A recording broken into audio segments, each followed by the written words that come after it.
Hello, and welcome to the lore of Braunhaven. Today we're going to be talking about the continent of Orentis.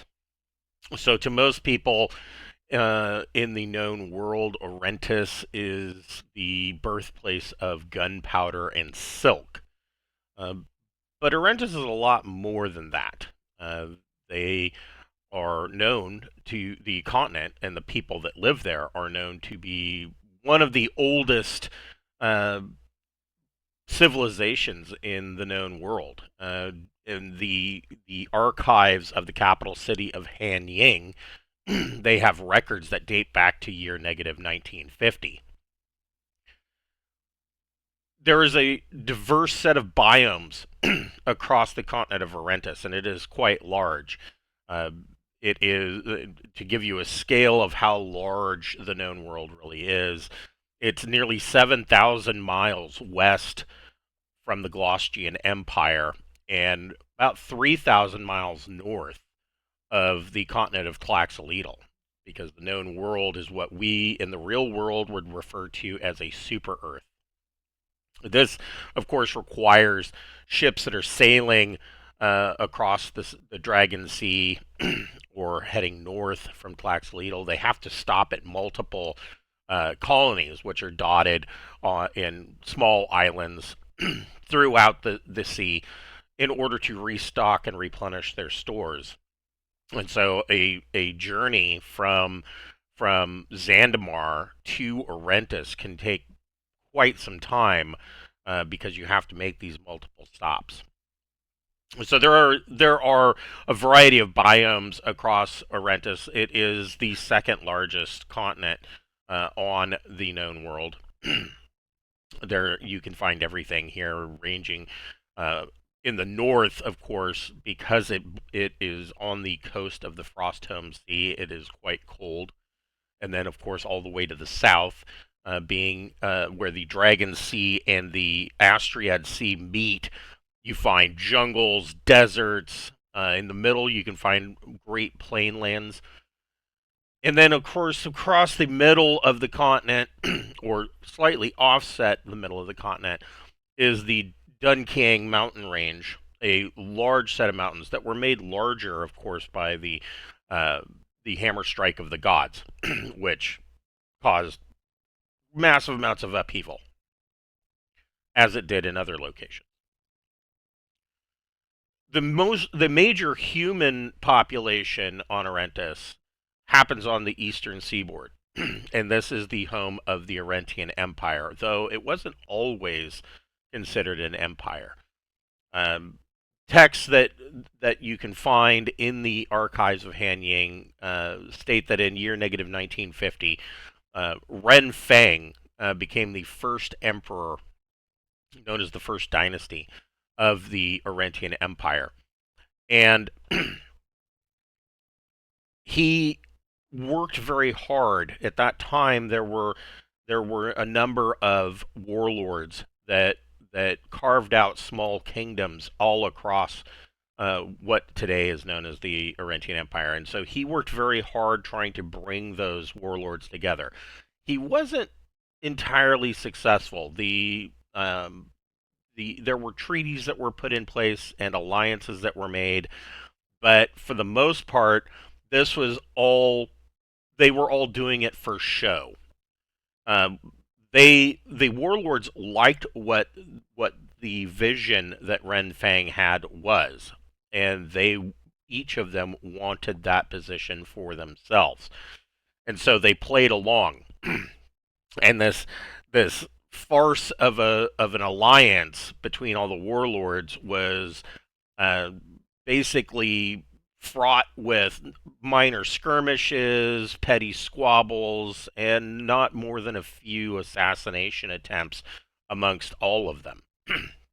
And this went on for quite some time until the coming of the archdevil to the continent named Nora. And like other places, the entire continent was kind of thrown into a veil of darkness when Ninora arrived. the warlords didn't notice the fact that Ninora was as evil and vile or as much of a threat as he was. Instead, they kind of viewed him as nothing more than another asset to be used in their attempt to conquer and take over. And so a lot of these warlords sided with Ninora. And this, of course, led to millions of Orentians being enslaved all across the entire continent. All across the continent, definitely. But mostly the human population was on the eastern seaboard. On the western side of the Dunking Mountains, Ninora he called together the disparate hobgoblin nomadic clans that were found between the Dunking Mountains and the Great Horse Plains, and he forged them into an army of his own. He was based out of his citadel in Rudetooth, just to the east of the Great Plains, or the Great Horse Plains. About the only people that weren't too badly affected. Some of them were enslaved, but the Arendelle nations, which are a nation of nomadic wild elf tribes, some of them were enslaved, but for the most part, they hunkered down and hid themselves in the forests of the west and in the mountains to the west, and they kind of avoided a lot of it. They didn't want any part of this. But the warlords, they sided with him, and this led, of course, to many Orentians, millions and millions of Orentians being enslaved. Finally, in year negative 1600, about, the War of the Heavens happened, and the Archangel of Janau, named Volol, struck the Orentian Empire with the Sword of Janau, which is today known as Fuchao. It has never been found, but it is believed that he struck in the bay just at the mouth of the Wye River.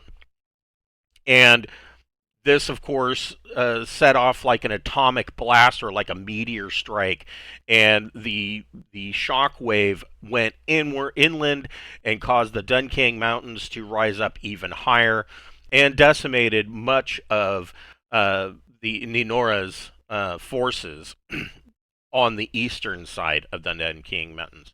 The War of the Heavens then, of course, raged on until Ninora was destroyed completely.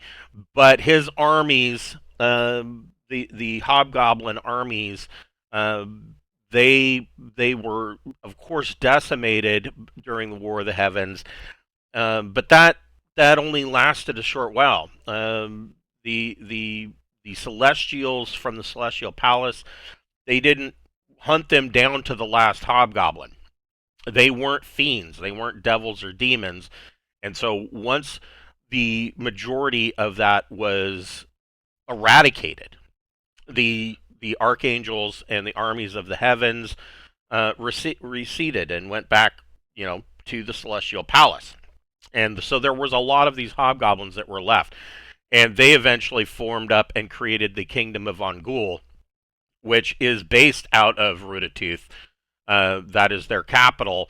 And there are a number of these hobgoblin enclaves and towns, citadels that can be found on the west side of the Dunking Mountains. And they have it in their head that they are the next ones that are going to rule the Orentian Empire. And so they project a constant onslaught of invasion, attempts at invasion across the Dunking Mountains. And this has been, the Orentians have stymied this by building what today is known as one of the biggest marvels of the known world. And that is the Great shield wall. And what they did is they built a 100-foot tall wall across the highest peaks of the Dunqiang Mountains. And to traverse through this wall, there is a natural pass, the Gangsu Pass, in the center of the mountain range, that they built two 60-foot tall gates at either side of this pass. And this shield wall and the Gyeongsu Gate is guarded by regiments upon regiments of soldiers. And there are a number of keeps along this wall that are completely staffed with troops. And it is these soldiers' primary duty, their sole purpose for existence, is to basically expel and fight off the hobgoblins of the kingdom of Angul. And so far, that has worked very well. There has not been a breach of the Gyeongsu Gate since the building of the wall, and this has kept the Orentian Empire overall safe. With the destruction of Ninora, and of course the construction of the wall, the empire, the warlords still continued with their war of succession. Each of them wanted to take Hanyang, and this went on, of course, for quite some time, because in year negative 1850, the first emperor that had kind of brokered this treaty with the warlords, Ren Fang, died of natural causes, or at least it's assumed of natural causes. And so, or I'm sorry, it was in year negative 1890 that Ren Fang died. And so the empire was without an emperor, and with Ninora being destroyed, the warlords were still trying to get to that capital of Hanyang in order to rule the entire eastern seaboard of what would become the Orentian Empire. And this went on with the succession wars until year negative 1253. And that year is known as the coming of the Great Dragon. And it is said that a great dragon named Izumi Ayumu took the form of a human and came down to Hanyang and took power and decided that he was going to unite the Orentian people. And he did so. He quelled the unrest. He stopped the succession wars of the warlords, and this was basically now known as a golden age, and he ruled for 300 years. And he built a lasting Orentian empire for the Orentian people. And it is said that he gave the gifts, Emperor Izumi gave the gifts of black powder and the cultivation of silk to the Orentian people, which, along with their currency, are known today as the biggest cultural icons of the Orentian Empire. And the Orentians know that the creation of black powder is a huge technological advancement, and it is highly dangerous. Even the Orentians use it sparingly. They do not. They have not just given it out to the peoples of the known world. Instead, they have opted to kind of focus that technology, and they might give it out to a few people, a handful that can be trusted to not unleash this power on the world. And so you might find it's very rare outside of the Orentian Empire. In fact, it's very rare in the Orentian Empire. You can't just go and buy black powder or firearms. You have to go to special places, and usually those people that are capable of making it are only found in major cities. That being said, the Orentian Empire is the most populated kingdom or nation in the known world. Their cities are packed to the gunnels with humans, and they have the highest population of any kingdom anywhere. So knowing what is considered to be a major city and what isn't for an outsider can be rather difficult. Of course, uh, Kawanagawa is the major port on the eastern coast. Hanyang is the capital, and port cities usually seem to have a higher percentage of people in a lot of cases than some of the smaller inner cities. So the land of or the nation of or the Orentian Empire, they have a lot of mines, and they produce platinum, gold, silver, a lot of jade.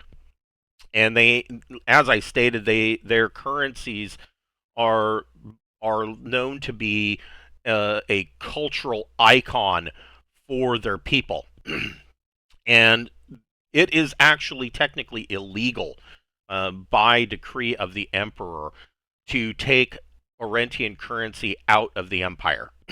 That has not stopped a handful of coins from reaching other locations. Usually, those are kept as mementos by people that have traveled to the Orentian Empire, something to show those back home. But it is technically illegal. And when you come to the Orentian Empire before leaving, it is lawful for you to find a money changer to change out any coin that you have. Of course, the money changers are going to charge a fee for this.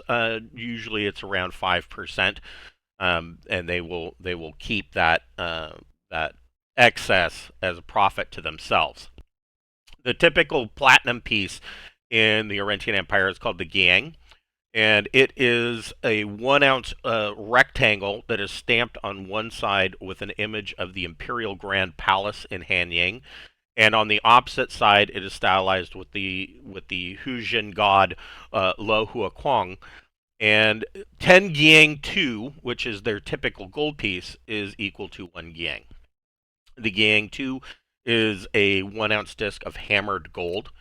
There's a square hole that is cut in the center, and along the edges are inscriptions in Gengoshan, the language of the Orentian Empire, that basically state that the coin is the property of His Imperial Majesty.